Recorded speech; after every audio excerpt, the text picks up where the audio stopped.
Диктор мамандығы халық арасында үнемі қызығушылық туғызатын. Бұл кісілерді үлгі тұтып, олар ойлау мәдениеті мен киім кию әдебінің эталоны деп саналады. Армысыздар, эфирде этикет бағдарламасы. Бүгін біз тележүргізушілердің жұмысындағы әдептілік ережелері жайында баяндаймыз. Тіл мәдениеті мен сөйлеу әдебі телеарна жүргізушілеріне қойылатын басты талап. Кеңес дәуірі кезінен дикторлар ақпаратты тек оқып қана қоймайтын. Олар халық арасында сауаттылықты насихаттайтын. Соның арқасында бұл тұлғалар әрдайым құрмет пен сенімге ие болатын. Эфирде ешбір қателікке жол берілмеген.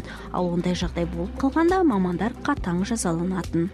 Негізі тележүргізушілердің эфирге дайындалу үлгілері неше түрлі болады. Біз кем дегенде 1 сағат, 1,5 сағат эфирге дейін ертерек келіп аламыз. Сол енді бет әлпетімізді жөндеуге, шашымызды жөндеуге уақыт кетеді.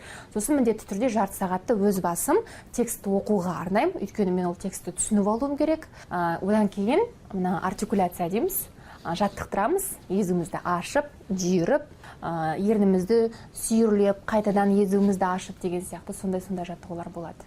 Бұрын дикторлар бұл мамандықты кітап арқылы игеру мүмкін емес дейтін. Ал бүгінде жүргізушілерді көптеген отандық және шетелдік журналистика факультеттері дайындайды.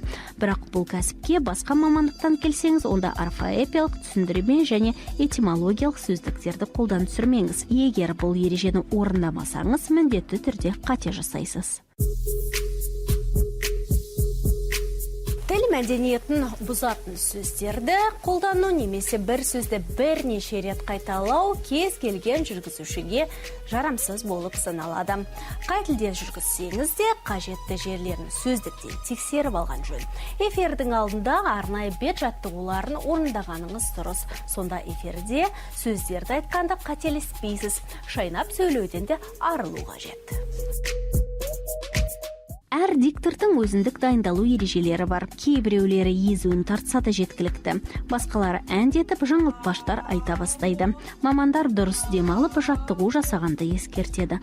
Мұндай дайындықсыз эфирде кідірмей сөйлеу мүмкін емес. Бұл бір білгір бүлдірген, бұл бір білгір бүлдірген, білгірлігін білдірсін. Бүлдірген, бұл бір білгір бүлдірген. Тележүргізушінің бет әлпеті әр каналдың визит картасы. Егер әдемі көрініп, дұрыс имидж қалыптастырсаңыз, көрерменнің есінен кетпейсіз. Ең бастысы барлық киімдеріңіз орынды болуы тиіс.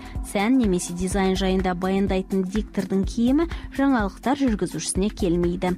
Эфирде ер адамдарда, әйелдерде макияж жасағаны дұрыс. Қара түс көрерменді үрейлендіреді, ақ керісінше көз қаратпайды. Тым қызыл киім студияда үлкен дақ болып көрінеді. Жаңалықтарды жүргізуден бөлек, жаңалықтарды жүргізушінің киімінің өзінің мәдениеті болады. Оған бізде жауапты мамандар да бар. Стилистер дейміз, олар әр күнімізге киімдерімізді дайындап, үтіктеп қояды.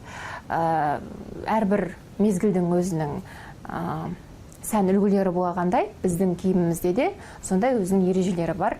Қыстың күні мысалы қалың материалы қалың болуы мүмкін киімнің, түстер де кішкене қанық. Тележүргізушілер үнемі қоғам алдында болғандықтан оларға бірқатар шектеу қойылады. Жұмыстан тыс өміріңіз бен әлеуметтік желідегі жазбаларыңызды қатаң қадағалап отырыңыз. Кейбір суреттер мен бейнероликтерді жүктемеңіз. Сөйлеу мәдениетін ұстанып, жаман сөздер айтпаңыз. Әйтпесе көрерменнің сенімінен айырыласыз. Басшылық та оған қарсы болуы мүмкін. Дикторларды эфирден кейін жұмыстан босатқан жағдайлар аз емес. Ерсі қылық көрсетіп, жаман сөз айтқан немесе алкогольді сусын ішкен азаматтар телеарналардан шығып қалған. Сол себепті бөлмеде жалғыз болсаңыз да, жаныңызда біреу бар деп санап, ұстамды болыңыз. Ымды дұрыс қолдана білетін тележүргізуші әрдайым жоғары бағаланады. Олардың әдемі іс-қимылдары кез келген хабарламаны дұрыс жеткізіп, көрерменге ұнайтыны сөзсіз. Ал өз-өзіне сенімсіз болып, артық қимыл жасайтын азаматтар өзінің төмен кәсіби деңгейін көрсетеді.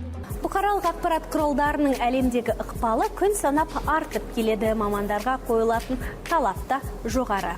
Шығармашылық мамандығымен айналысатын адамдар өз ісін шын пейілмен орындап, көрерменге өзінің ойлау қабілетінің жоғары екендігін көрсете білген жағдайда ғана сәттілікке қол жеткізеді. Сол себепті этикет ережелерін естен шығармайық, табысқа бірге қол жеткізейік.